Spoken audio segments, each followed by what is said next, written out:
പ്രിയപ്പെട്ട സഹോദരിമാരെ, ശ്രദ്ധിച്ചോളൂ. വളരെ പ്രധാനമായി ചിന്തിക്കാനുള്ളത്, സയ്യിദുനാ റസൂലുള്ളാഹി സ്വല്ലല്ലാഹു അലൈഹി വസല്ലമ തങ്ങൾ പറഞ്ഞു, ഒരു നിലക്കും തന്നെ ഭർത്താവിനെ ബുദ്ധിമുട്ടിക്കാൻ പാടില്ല. കഴിവിലൊതുങ്ങാത്ത കാര്യങ്ങൾ ഭർത്താവിനോട് നിർബന്ധിക്കാൻ പാടില്ല. ബാധ്യതകൾ വേറെ കുറെ പറയാനുണ്ട്, പക്ഷെ ഒന്നാം നമ്പറായിട്ട് എടുക്കുകയാണ്. ഭർത്താവിനെ കഴിവിലൊതുങ്ങാത്തത് പറഞ്ഞു നിർബന്ധിക്കരുത്. അയൽക്കാരനായ മുതലാളിയായ ഒരു ഭർത്താവ് അയാളുടെ ഭാര്യയ്ക്ക് ചെയ്തു കൊടുക്കുന്ന സുഖസൗകര്യങ്ങള് ജീവിതത്തിന്റെ രണ്ടറ്റം കൂട്ടിമുട്ടിക്കാൻ പ്രയാസപ്പെടുന്ന ഒരു സാധാരണക്കാരന്റെ ഭാര്യ ഒരു കാരണവശാലും നിർബന്ധിക്കാൻ പാടില്ല. അവളുടുത്ത സാരി കണ്ടില്ലേ, അവളിട്ട പർദ്ദ കണ്ടില്ലേ, അവരുടെ വീട് കണ്ടില്ലേ, നിങ്ങൾ എന്തു നോക്കി നിൽക്കാം? ഒരിക്കലും ഒരു ഭാര്യ ഒരു ഭർത്താവിനോട് ഇത് ചോദിച്ചു പോകരുത്. വളരെ പ്രധാനപ്പെട്ടതാണ്. ഭർത്താവിന്റെ കപ്പാസിറ്റി എത്രയാണോ അങ്ങനെയാണ് ജീവിച്ചു പഠിക്കേണ്ടത്. ഉള്ളതുകൊണ്ട് തൃപ്തിപ്പെടുക, ഖനാഅത്ത്, ഉള്ളതുകൊണ്ട് തൃപ്തിപ്പെടുക എന്നത് ആണായാലും പെണ്ണായാലും ജീവിതത്തിൽ ശീലിച്ചിരിക്കേണ്ട ഒരു സംഗതിയാണ്. ഉള്ളതുകൊണ്ട് തൃപ്തിപ്പെട്ട് പഠിക്കണം. ഒരിക്കലും കഴിവിലപ്പുറത്തുള്ള കാര്യങ്ങൾ നിർബന്ധിക്കരുത്. ആവശ്യത്തിലധികം ചോദിക്കരുത്. ഉള്ളതുകൊണ്ട് തൃപ്തിപ്പെട്ടുകൊണ്ട് മുന്നോട്ടു പോകുന്ന ദമ്പതികൾക്കിടയിൽ സ്നേഹം വർദ്ധിക്കും, യാതൊരു സംശയവുമില്ല. വളരെ ചെറിയ വരുമാനമുള്ളവന്റെ ഭാര്യ ഉള്ളത് കൊടുത്ത് സന്തോഷത്തോടെ കഴിയുമ്പോൾ ആ ഭർത്താവിന് ഭാര്യയോട് മതിപ്പ് കൂടും. ഒരു ലെവൽ, അതാണ് ജീവിതത്തിനുള്ളതെങ്കിൽ അതെന്നും നിലനിൽക്കും. പലരുണ്ട് കല്യാണം കഴിഞ്ഞ ഉടനെ കഴിവിലപ്പുറം ഭാര്യമാര് നിർബന്ധിക്കുകയും അതിനനുസരിച്ച് ഭർത്താക്കന്മാരങ്ങ് കുഞ്ഞാപ്പുവാവുകയും ചെയ്താൽ പിന്നെ പലപ്പോഴും അത് അങ്ങേ അറ്റത്തേക്ക് എത്തിക്കാൻ പറ്റാറില്ല, അടുത്ത എൻഡിലേക്ക് എത്തിക്കാൻ പറ്റാറില്ല. ഇടയ്ക്കെവിടെയോ ബന്ധം പൊട്ടിപ്പോകും. അല്ലെങ്കിൽ അതിലേറെ സുഖസൗകര്യങ്ങൾ തേടി അവൾ എപ്പോഴെങ്കിലും നിന്നെ വിട്ടു ചാടും. അങ്ങനെയൊക്കെ സംഭവിക്കാറുണ്ട്.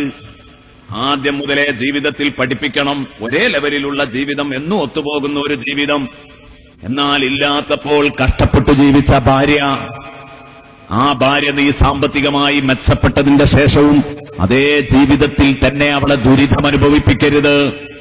ഉള്ളതിനനുസരിച്ച് ജീവിതത്തിൽ മാറ്റം വരണം. കാലോചിതമായ മാറ്റങ്ങൾ ആവശ്യമാണ്. അതൊക്കെ ഉണ്ടാവണം. ഇതെന്തിനാ പറയുന്നതെന്ന് ചോദിച്ചാൽ പലപ്പോഴും വീട്ടിലെ അമ്മായിയുമ്മമാര് കുശുമ്പ് കാണിക്കാറുണ്ട്. പലപ്പോഴും കുശുമ്പ് കാണിക്കാറുണ്ട്. എന്താ കാരണം? 8 മാസം ഗർഭമുള്ള പെണ്ണ്, ആ പെണ്ണ് വാഹനം പിടിച്ചു വന്ന് വീട്ടിന്റെ മുറ്റത്തിറങ്ങുമ്പോ, ഞാൻ 10 മാസം ഗർഭമുള്ളപ്പോ 4-5 കിലോമീറ്റർ അപ്പുറത്തുനിന്ന് നടന്നു വന്നാണ് ഞാൻ എന്റെ കുഞ്ഞിനെ പ്രസവിച്ചത് എന്ന് ഉമ്മ പറയാൻ പാടില്ല. കാലോചിതമായ മാറ്റങ്ങളുണ്ട്. കാരണം ആ ഉമ്മയും ഇന്ന് നടക്കാൻ തയ്യാറല്ല. പലപ്പോഴും പഴയ കാലത്തുള്ള ഞെരുങ്ങിയ ജീവിതം ശീലിച്ച ഉമ്മമാര്, ഒരു വീട്ടിൽ ഒരു മകൾ ത്വലാഖ് ചൊല്ലപ്പെട്ടതിന്റെ കാരണം ആ മകളുടെ ഭർത്താവ് എന്ന് പറഞ്ഞാൽ ആ ഉമ്മയുടെ മകൻ, സ്വന്തം മകൻ എന്നോട് പറഞ്ഞത് ഇപ്പോഴും ഞാൻ ഓർക്കുന്നു. ഭാര്യ രാത്രി സമയത്ത് ബ്രഷ് ചെയ്യാൻ വേണ്ടി പേസ്റ്റ് എടുക്കുമ്പോ അതിലേക്ക് വന്ന് എത്തി നോക്കിയിട്ട് അത് കൂടുതൽ എടുക്കുന്നുണ്ട് എന്ന് പറഞ്ഞ് പ്രശ്നമുണ്ടാക്കി ആ മരുമകളെ തീർപ്പിച്ചു കളഞ്ഞ കഥയുണ്ട്. ഇത്രമാത്രം തരം താണു പോകാൻ പാടില്ല ഉമ്മമാർ. അവര് ജീവിച്ചതുപോലെ പ്രയാസപ്പെട്ട് ജീവിക്കണമെന്ന് പറയരുത്. കാലോചിതമായ മാറ്റങ്ങൾ, എല്ലാവരിലുമുള്ള മാറ്റങ്ങൾ അത് നമ്മളിലും ഉണ്ടാവണം. അത് പൊരുത്തപ്പെടാൻ ഉമ്മമാർക്കും ഉപ്പമാർക്കും സാധിക്കുകയും വേണം. എന്റെ ചെറുപ്പത്തിൽ ഞാൻ അങ്ങനെയാ ജീവിച്ചത്, അതുകൊണ്ട് ഇവളും അങ്ങനെ കഴിയട്ടെ എന്ന ഒരു ചിന്ത ഉണ്ടാവാനേ പാടില്ല. അങ്ങനെ ഒരു ചിന്ത ഉണ്ടാവാൻ തന്നെ പാടില്ല. പക്ഷെ നേരത്തെ ഞാൻ പറഞ്ഞത് കഴിവിൽ ഒതുങ്ങാത്തത് നിർബന്ധിക്കരുതെന്നും ഭർത്താവിന്റെ നട്ടലൊടിക്കുന്ന രൂപത്തില് ഭർത്താവിനെ പ്രയാസപ്പെടുത്തരുതെന്നുമാണ് പറഞ്ഞതിന്റെ അർത്ഥം. അത്യാഗ്രഹം, തികയായ്മ, ഇത് ദമ്പതികൾക്ക് ഇടയിലുള്ള സ്നേഹത്തിനും അനുരാഗത്തിനും ബ്രേക്ക് ഇടും. യാതൊരു സംശയവും വേണ്ട. അതേസമയം ഉള്ളതുകൊണ്ട് തൃപ്തിപ്പെടുമ്പോഴോ സ്നേഹം വർദ്ധിക്കും, അല്ലെങ്കിൽ നീരസം ഉളവാക്കും. എങ്ങനെയെങ്കിലും എന്റെ ഭാര്യയെ സന്തോഷിപ്പിക്കണം, കിട്ടിയാ തികയാത്ത എന്റെ ഭാര്യയെ സന്തോഷിപ്പിക്കണമെന്ന് കരുതി അവളെ സന്തോഷിപ്പിക്കാനുള്ള വക എന്റെ കയ്യിലില്ല. അപ്പോഴാണ് ഹറാമായത് ശേഖരിക്കാൻ ഇറങ്ങണമെന്ന് ഭർത്താവിന് തോന്നുക. ഹറാമായത് ശേഖരിക്കാൻ അപ്പൊ അയാൾ കക്കാൻ പോകും, മോഷ്ടിക്കാൻ പോകും. കാരണം മക്കളെയും കുട്ടികളെയും കുട്ടികളെയും പോറ്റണമെങ്കിൽ ഞാൻ അധ്വാനിച്ചിട്ട് കിട്ടിയതുകൊണ്ട് കഴിയൂല. അപ്പൊ അയാൾ ആലോചിക്കും, കുറുക്കുവഴിയിലൂടെ മുതലാളിയാകാൻ എന്താ മാർഗം? എന്റെ പ്രിയപ്പെട്ട ഉമ്മമാരെ, ഒറ്റ കഥ ഞാൻ നിങ്ങളെ കേൾപ്പിക്കുന്നു. ഒരു സൂഫിയുടെ ഭാര്യ എന്നും ഇയാള് പണിയായുധവുമെടുത്ത് മുറ്റത്തിറങ്ങുമ്പോ ഇയാളുടെ മുമ്പിൽ വന്നിട്ട് പറയത്രേ, പൊന്നു ഭർത്താവേ, നിങ്ങൾ പോകുന്നതെങ്ങോട്ടാ? എനിക്കും മക്കൾക്കും ഇന്ന് അരിയൊപ്പിക്കാൻ വേണ്ടി പോവുകയാണ്, ഇന്നേക്കുള്ള അരിയൊപ്പിക്കാൻ വേണ്ടി പോവുകയാണ്. അതെ, എന്നാ നിങ്ങളോടൊരു ചെറിയ വസിയത്ത് പറയാനുണ്ട്. ഇയ്യാക വകസ്ബൽ ഹറാം. ഇതാ, ഒരു കാരണവശാലും നിങ്ങൾ ഹറാമായ ഒരു 5 കാശും നിങ്ങൾ സമ്പാദിക്കരുത്. പണിക്ക് പോകുമ്പോ മുതലാളിയെ പറ്റിക്കരുത്. മുതലാളി കാണുന്നില്ലെങ്കിൽ എത്രയോ സമയം പണിയെടുക്കാതെ കിടന്നുറങ്ങരുത്, വിശ്രമിക്കരുത്. ഹലാലായ രൂപത്തിൽ മാത്രമേ കൂലി വാങ്ങാവൂ. അല്ലെങ്കിൽ മറ്റെന്തെങ്കിലും തൊഴിലിന് കച്ചവടത്തിനിറങ്ങുന്നവനാണെങ്കിൽ തട്ടിപ്പും വെട്ടിപ്പും വഞ്ചനയും നടത്തി പൈസയുണ്ടാക്കരുത്. ഇയ്യാക വകസ്ബൽ ഹറാം. ഹറാം ശേഖരിക്കുന്നത് പേടിക്കണേ. എന്താ കാരണം?